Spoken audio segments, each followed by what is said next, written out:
Mes amis, bien le bonjour. Aujourd'hui, on va parler du vol Air France 358.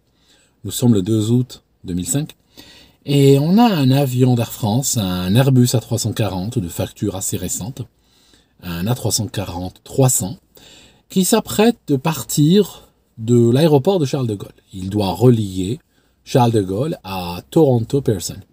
À son bord, il y a 309 personnes.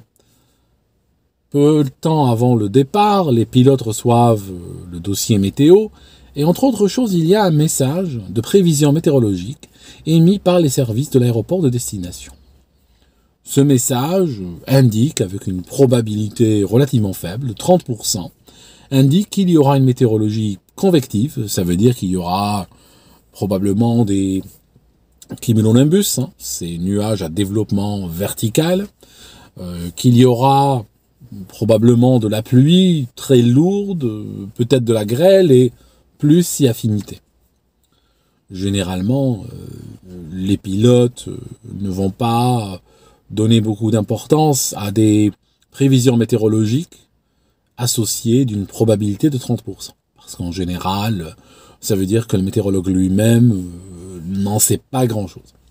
Donc, l'avion décolle, il y a 309 personnes à son bord, et il entame sa longue traversée de l'océan Atlantique. En cours de route, d'autres TAF, c'est le message de prévision météorologique, sont émis et tous les uns après les autres vont indiquer toujours la même prévision et sans que la probabilité ne change.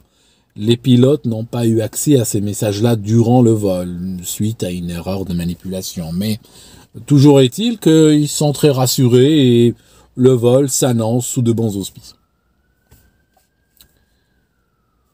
Toujours est-il que une fois qu'ils sont à 3/4 d'heure de leur arrivée, les choses vont changer. Et elles vont changer très brutalement.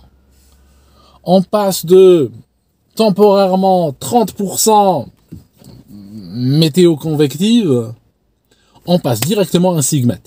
Ça signifie, c'est un message, le SIGMET est un message qu'on sort quand il y a de la météorologie significative, quand il y a soudainement une dégradation de la météo et puis qu'il va falloir avertir tous les opérateurs très rapidement et insister sur un danger particulier. Donc, on passe de 30% à SIGMET.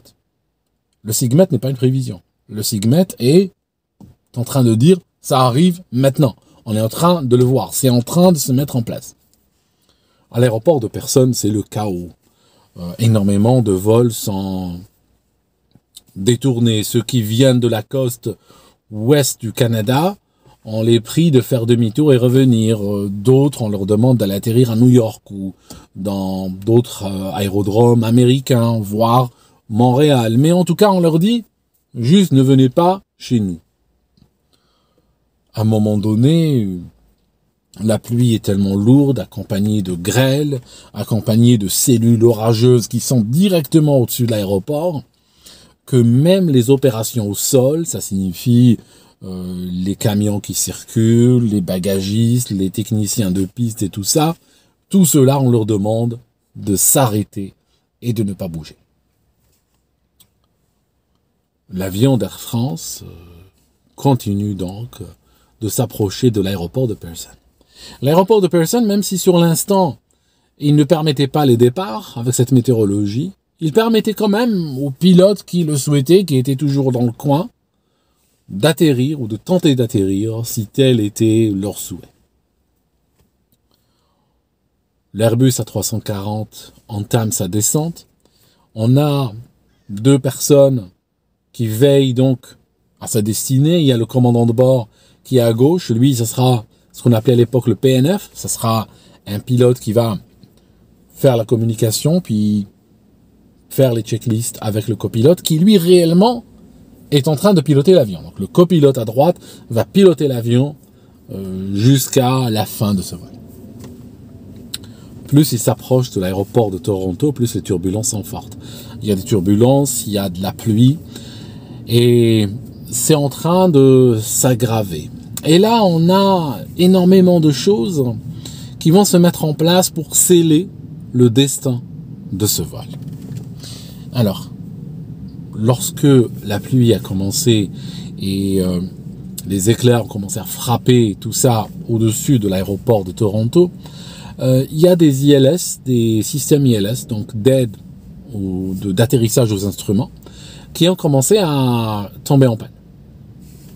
Le vent changeait de direction sans arrêt, forçant la tour de contrôle à changer plusieurs fois en peu de temps la piste en service.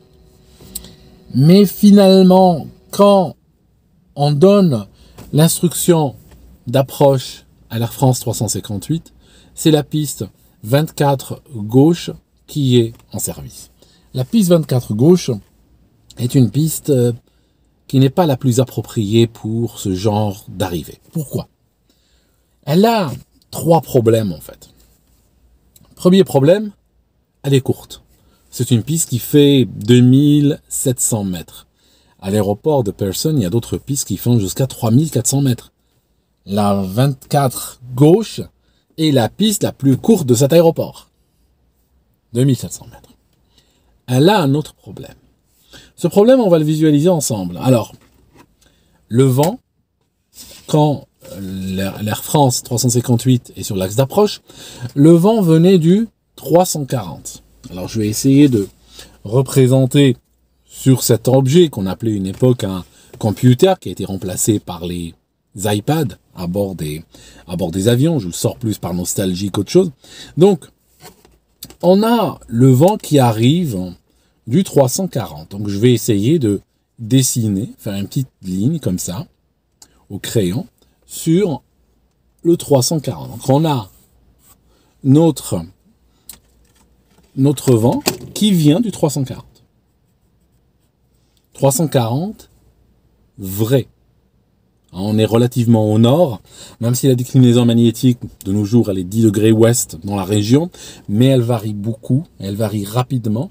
Donc, on va parler donc de, quand on parlera de cap ou de route et autres, on utilisera des valeurs vraies. Ça signifie par rapport au nord vrai, pas au nord magnétique.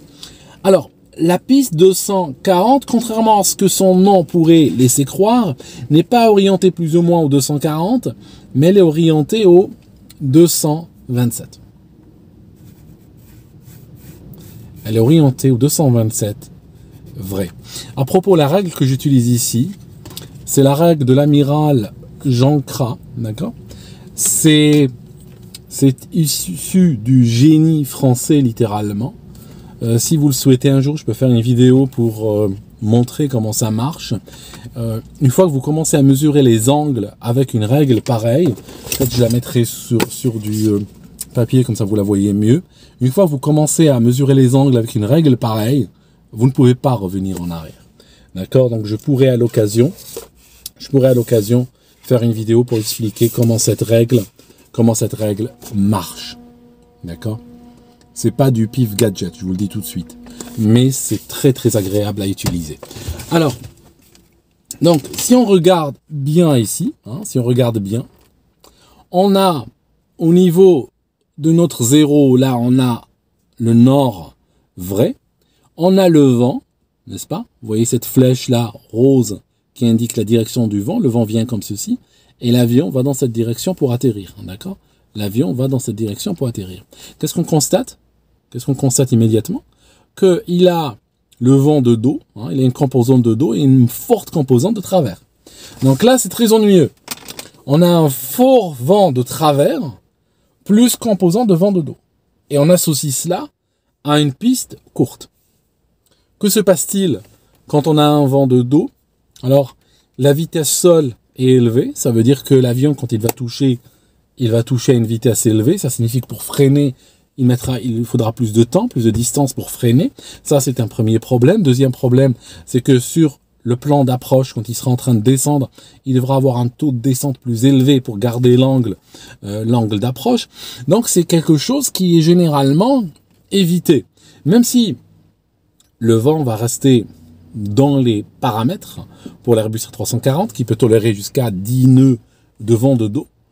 Néanmoins, dans un jour comme celui-ci, avec une piste comme celle-là, on aurait gagné à avoir un vent de face. Et l'aéroport de Personne a suffisamment de pistes pour qu'il aurait pu offrir une piste présentant de meilleures conditions par rapport au vent. Bon. Donc je disais, elle avait 3 problèmes. On en a cité 2 déjà. C'est quoi le troisième? Le troisième, c'est que cette piste n'est pas aux normes OACI. Elle a un problème. Le problème, c'est que normalement, les règles OACI stipulent pour des pistes de cette taille-là, dites de catégorie 4, stipulent que elles doivent avoir un dégagement de 300 mètres. Quand la piste se termine, il faut qu'il y ait un dégagement de 300 mètres. Dégagement, terrain vague, gazon, ce que vous voulez, mais un dégagement qui ferait que si jamais un avion quitte la piste, qu'il ne soit pas démoli ou qu'il ne se prenne pas une station d'essence ou autre. Néanmoins, ça reste du rêve, ça reste de la théorie, parce que combien d'aéroports finissent dans des ravins ou contre des immeubles ou autre chose. D'autant plus que l'aéroport de Toronto a été fondé en 1937. Il a été fondé à une époque où on voyait pas beaucoup d'Airbus dans le ciel. Les avions qui arrivaient étaient des avions à hélice, c'était des biplans qui n'avaient pas besoin de temps de distance pour atterrir et pour décoller, quoique. Et en même temps, la réglementation aérienne a évolué, la perception, la performance des avions a évolué. Et en même temps, il était plus possible de prendre des anciens aéroports et de les mettre aux normes. Parfois, tout simplement, aussi simplement que le terrain au-delà de l'aéroport n'appartient pas à l'autorité qui gère l'aéroport. Ça signifie qu'à l'époque, en 1937, quand il a été construit là, ils ont acheté un terrain, mais les terrains autour ont été vendus à d'autres. Ça veut dire qu'il n'est pas possible de racheter du terrain et puis essayer de faire des pistes plus longues ou essayer de créer des zones de dégagement ou autre. C'est pas possible. Donc la piste 23 à gauche, qu'est-ce qu'elle faisait? 24 gauche, qu'est-ce qu'elle faisait? Elle avait une sorte d'extension de l'ordre de 150 mètres et après c'était le ravin. D'accord? Donc c'est le ravin, puis après il y avait une autoroute et tout ça. Donc, 3 problèmes avec cette piste. Les pilotes n'avaient pas beaucoup le choix. Ils auraient pu effectivement demander une autre. Parce que finalement, quand le contrôleur donne une piste, en réalité, il n'impose pas une piste. Il n'a pas cette prérogative-là. En réalité, il offre une piste ou il propose une piste. Un pilote peut tout à fait dire non, cette piste ne correspond pas à nos besoins aujourd'hui, ne correspond pas à nos performances et on aimerait une autre. Les pilotes ne demanderont pas une autre. Ils veulent atterrir vite, parce que le temps est en train de jouer contre eux. Plus ils avancent, plus la météo se dégrade, et ils savent que s'ils demandent une autre piste, le contrôleur fera son mieux pour leur donner une autre, mais le problème c'est que il y aura une perte de temps. Ils devront attendre, ils devront circuler, ils devront faire un cheminement plus lent pour aller vers une autre piste. Donc, ils acceptent ce qu'on leur offre. Ils sont en train de descendre et ça secoue de plus en plus. C'est une de ces journées où les pilotes gagnent leur salaire mensuel, voire même plus. C'est en train de secouer dans tous les sens. Le copilote, à un moment donné, désengage le pilote automatique. Il désengage, et ça c'est un petit peu surprenant sur Airbus, il désengage le système autothrust qui gère les réacteurs.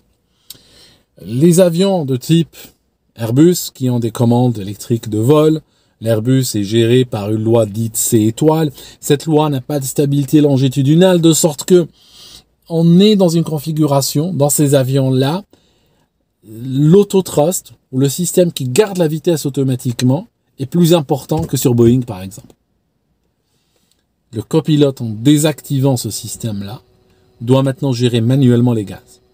Or, une journée pareille, où il n'y a rien qui va, se rajouter une charge mentale de gérer les réacteurs lui-même n'était peut-être pas complètement nécessaire. Parce que ce système d'autothrust, même s'il galère, même si des fois le régime des réacteurs change sans arrêt, même si la vitesse aussi, malgré tout, il fait meilleur travail en général qu'un humain.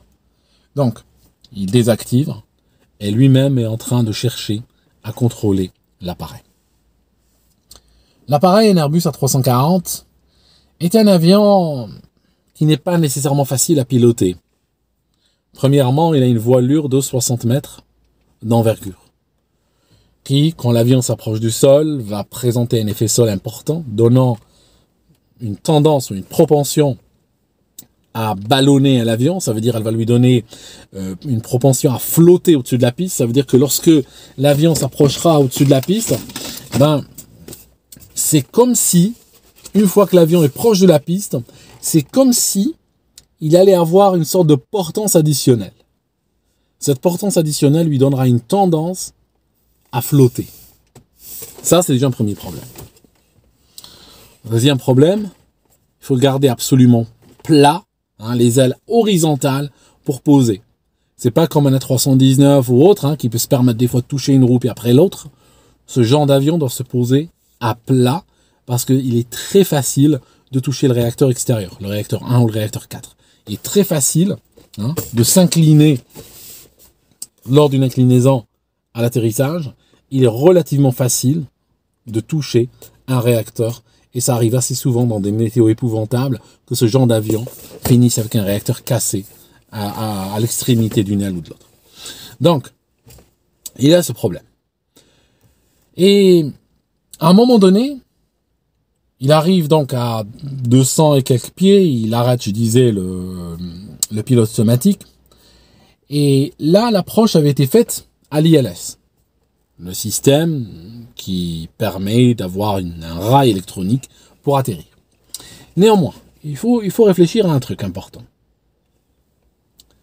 L'ILS, l'atterrissage ILS, hein, si on prend l'atterrissage 4.1 comme il le faisait, ILS 4.1 de catégorie 1, est un atterrissage, contrairement à ce que le fait d'utiliser les instruments puisse suggérer, est un atterrissage visuel. L'approche est aux instruments. L'ILS permet de faire quoi? L'ILS permet par exemple de percer sous une couche de nuages. Il permet de situer l'axe de la piste. Il permet de situer le plan de descente. Il permet d'engager l'avion dans ce cône qui va l'amener jusqu'à la piste. Oui, c'est vrai tout ça. Mais l'atterrissage se fait en visuel. Donc, quand les pilotes arrivent à la hauteur de décision, ils voient la piste. Donc, ils peuvent continuer. Le problème sur toutes les histoires ILS, c'est que ça marche comme ceci. Si, à l'altitude de décision, on voit la piste, on continue. D'accord? Donc, si par exemple, altitude, hauteur de décision, c'est juste des références différentes. Hauteur par rapport au sol, hein, par rapport au niveau du sol, alors que l'altitude par rapport au niveau de la mer, mais les termes sont équivalents si on sait de quelle référence on parle. Mais si on regarde comme ceci, regardez. On a une piste qui est ici. Ça, c'est notre piste. On a le plan de descente matérialisé par l'ILS. On a une hauteur de décision. On a une hauteur de décision. Et que se passe-t-il à cette hauteur de décision? Alors, il se passe deux choses. Il se passe le scénario 1 et le scénario 2. Le scénario 1, les pilotes voient la piste, ils peuvent continuer à aller atterrir. Scénario 2, ils ne la voient pas. Ils doivent remettre les gaz et repartir. Et revenir, tenter plus tard ou partir sur un autre aéroport. Néanmoins, il y a un troisième scénario. Le troisième scénario, c'est le suivant. Si ils continuent l'atterrissage parce qu'ils voient la piste, on est au scénario 1, mais que soudainement ils perdent celle-ci de vue, c'est remise des gaz, c'est le scénario 3. D'accord? Donc il n'y a pas deux scénarios, il y en a 3. Donc si les pilotes continuent, donc par exemple ils sont en train de s'approcher et puis après ils ont une voix, des fois une voix synthétique, des fois c'est quelqu'un qui l'annonce, approaching minimums, et après un peu plus loin, minimums, ils voient la piste, continue. Mais s'ils perdent de vue la piste, ils doivent remettre les gaz. Ok. Nos pilotes, quand ils arrivent au minimum, ils voient la piste, ils continuent. La piste, comment ils la voient? La piste ressemble, d'après comme ils l'ont décrite, ressemble à une sorte de piscine, elle ressemble à un bassin. Ils ont l'impression de poser un hydravion, pas un avion, parce que la piste est brillante, ils voient une surface extrêmement plate, brillante et réfléchissante. Elle est contaminée. Les avions qui ont pu atterrir précédemment ont dit que la capacité de freinage, l'adhérence était absolument épouvantable. Donc les pilotes ont peur quand même de sortir de la piste s'ils atterrissent et s'ils ne gardent pas leur avion bien dans l'axe, ils peuvent facilement se retrouver dans le gazon. Alors, une fois qu'ils passent la hauteur de décision, là, la grêle et la pluie vont augmenter brutalement et puis ils commencent doucement à perdre, les pilotes commencent doucement à perdre la vue de la piste. Devant eux, ils ne voient rien. Ils sont obligés de regarder sur le côté pour essayer de trouver quelques repères visuels. Donc techniquement parlant, on est dans le scénario 3. Techniquement parlant, on est dans le scénario 3. On est dans une situation où on passe sous la hauteur de décision et que soudainement, on perd de vue la piste et que normalement, il faut faire une remise des gaz. Néanmoins, ils ne vont pas faire de remise des gaz et pourquoi? Il y a une raison. La raison est la suivante. On a ces pilotes qui ont traversé des conditions absolument épouvantables pour arriver là où ils sont. Imaginez, mettez-vous à la place des passagers. Les passagers sont nerveux, sont stressés, sont secoués dans tous les sens. Les ailes sont en train de battre comme des ailes d'un oiseau. Les surfaces de vol se battent également pour essayer de garder l'avion plus ou moins horizontal. Les réacteurs changent de régime sans arrêt pour essayer de maintenir une vitesse de consigne avant que le copilote n'arrête le système autothrust et ne tente lui-même de faire mieux si possible. Soudainement, il voit les maisons, il voit les habitations, les routes, tout ça. Il se dit c'est fini, le cauchemar est terminé. D'ici 30 secondes, on va poser et on sera au terminal dans 5 minutes. Et soudain, alors qu'il pense que le cauchemar est terminé, que se passe-t-il? Les 4 moteurs se mettent tous à rugir ensemble, faisant plus de bruit, plus de boucan que lors du décollage, si possible. Vibration, c'est le train d'atterrissage qui rentre. Hurlement des pompes hydrauliques qui font rentrer les volets. Et que se passe-t-il? L'avion se cabre et repart dans le cauchemar. Il va continuer à secouer.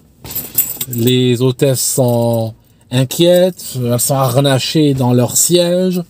Dans le galet cuisine de l'avion, on a les caisses, hein, vous savez, ces boîtes en aluminium qui commencent à s'agiter, n'est-ce pas? Ça va créer un stress épouvantable dans la cabine, mais aussi dans le cockpit. Les pilotes n'aiment pas secouer leur avion et leurs passagers de cette manière-là. D'autant plus que ce jour-là, une fois qu'ils font face à la piste, qu'ils sont sur le point d'atterrir, ce qu'ils voient au loin devant eux ne leur inspire pas confiance. Ce qu'il y a devant eux, il y a un mur de nuages formé de cumulonimbus, de nuages à développement vertical qui remplissent de rouge leur radar. Il y a des éclairs, il y a des décharges électriques massives qui passent d'un nuage à l'autre et qui forment devant eux un mur infranchissable. Pour ces pilotes, remettre les gaz, revenir là-dedans, ce n'est pas possible. Ils veulent atterrir à tout prix. Donc, ils arrivent au-dessus de la piste. Et là, bien entendu, s'il n'y avait pas de vent, si le vent était de 0, ils auraient une vitesse sol de l'ordre de 140 nœuds.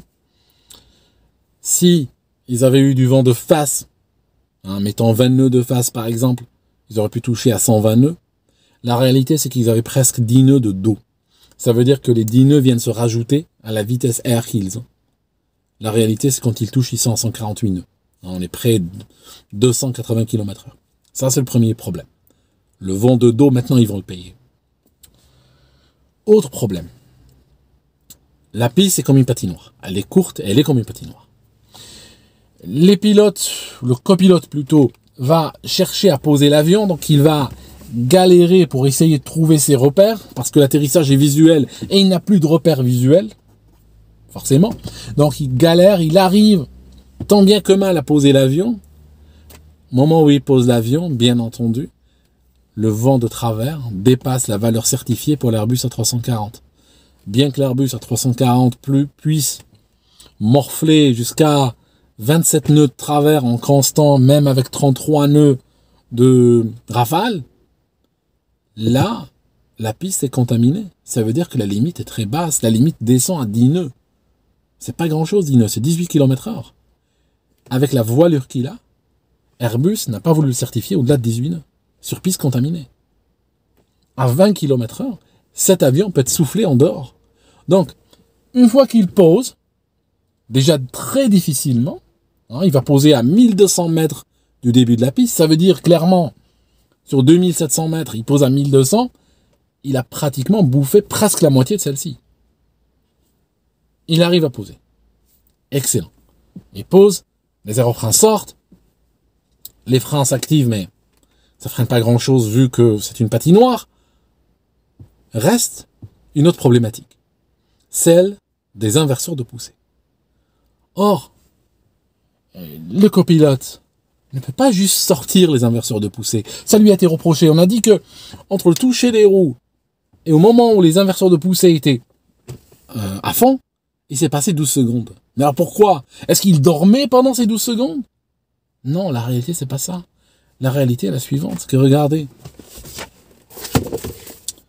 Prenons notre avion, celui-ci. C'est un 740, non, c'est pas un A340. Mais comme le A340, il a 4 réacteurs, c'est pour ça que je l'utilise. Prenons cet avion. Il est aligné sur une piste. S'il met les gaz à fond, que va-t-il se passer? Il va accélérer comme ça, dans l'axe de la piste. Parfait. Si l'avion est comme ceci, si l'avion est de travers, et qu'on mette les gaz, il va faire quoi? Il va partir en dehors de la piste. Mettre les gaz sur un avion qui n'est pas aligné, c'est prendre le risque de partir dehors. Ok.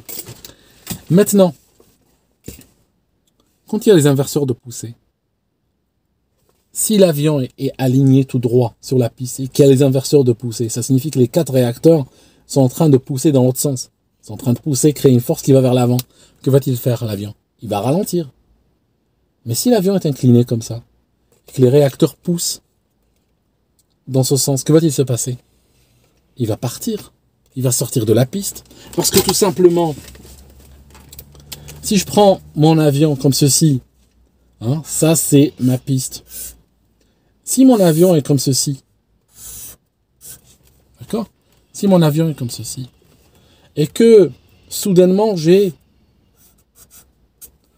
une force qui le tire comme ceci sur ce réacteur, on voit tout de suite qu'elle a 2 composantes. Elle a une composante latérale et une composante comme celui-ci. D'accord? Donc cette composante aura tendance à tirer l'avion vers dehors, le jeter dehors, multiplier ça par les 4 réacteurs. Donc le copilote, quand il n'actionne pas les inverseurs de poussée tout de suite, c'est pas parce qu'il dort, c'est tout simplement qu'il pose sur une patinoire. L'avion flotte complètement.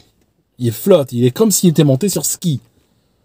Il le garde, il le garde au palonnier, et la gouverne de direction, et l'avion, cette fois-ci, vu le vent de travers qu'il y a, n'est pas vraiment aligné avec la piste, il est décalé par rapport à celle-ci, il est en crabe. Donc, s'il met les inverseurs de poussée à fond, que va-t-il se passer? Ces inverseurs vont venir ajouter, il a déjà le vent, il a déjà le vent qui dépasse la valeur certifiée, qui veut le jeter dehors. Alors, rajouter à cela 4 réacteurs, même si l'Airbus A340 n'est pas l'avion le plus puissant de la Terre. On dit même, il y a une blague parmi les pilotes, ils disent que l'Airbus A340, quand il décolle, il ne monte pas. Il vole tout droit, et c'est parce que la Terre est ronde qu'on a l'impression qu'il monte. Mais malgré tout, si les 4 réacteurs ont leur poussée, qui est en poussée donc reverse, que va-t-il se passer? Ils viendront rajouter leur force, les composantes latérales viendront se rajouter à la composante latérale du vent. Et cette fois-ci, si le copilote a déjà au pied les palonniers à fond pour garder l'avion plus ou moins sur la piste, il sait une chose. Si avec ses mains, il tire encore plus sur les cuillères des inverseurs de poussée, il va voir les bruits du moteur vont augmenter, il va voir le N1, N2, etc. vont monter. Et la prochaine chose qu'il va voir, c'est l'axe de piste partir. Et puis, lui, comme ça, au maximum avec le palonnier, et puis soudainement, c'est le gazon, à forte vitesse. Donc, quelque part, il n'a pas le choix. C'est pour ça qu'il n'utilise pas les reverse tout de suite. Donc, il va être mou sur les inverseurs de poussée, jusqu'à ce qu'il s'assure que l'avion est aligné sur la piste, et là, il y va à fond, mais c'est trop tard. Il n'y a plus de distance pour freiner. L'avion arrive en bout de piste, et quand il arrive en bout de piste, il est à 150 km/h. Donc il va partir sur le talus, dévaler, et puis bam, se briser en plusieurs morceaux. Les ailes s'arrachent, du carburant commence à sortir, il prend feu, ça gueule de partout, les gens sont secoués et tout ça, il y a une porte qui s'ouvre, et puis bien sûr, il commence tout de suite à évacuer. Dès que ça s'arrête, l'évacuation commence.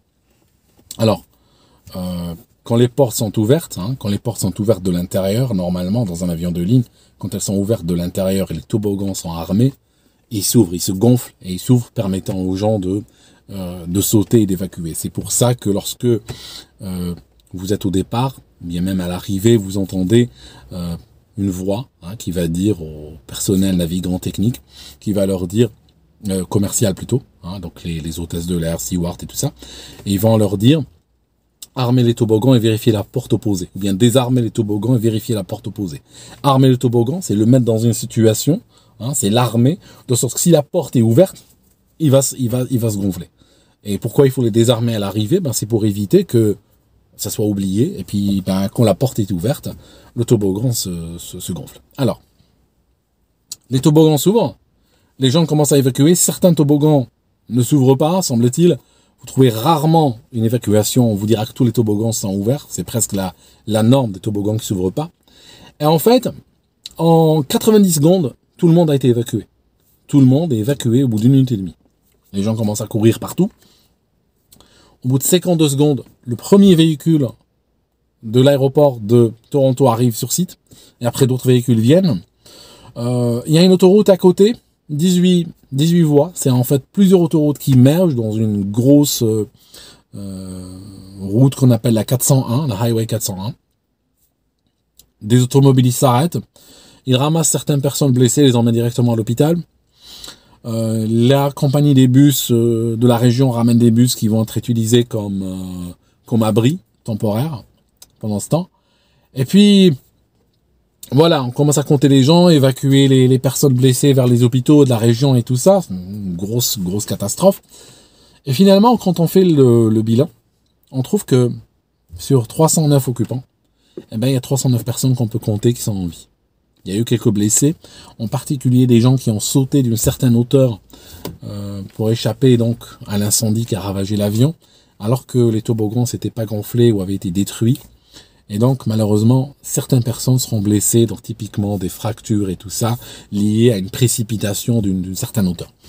Mais, finalement, quand on compare, par exemple, au vol brésilien, le TAM Airlines, qu'on a évoqué récemment, qui était, lui, un Airbus A320, qui était sorti à une vitesse légèrement supérieure, il était sorti à 180 km/h au lieu de 150.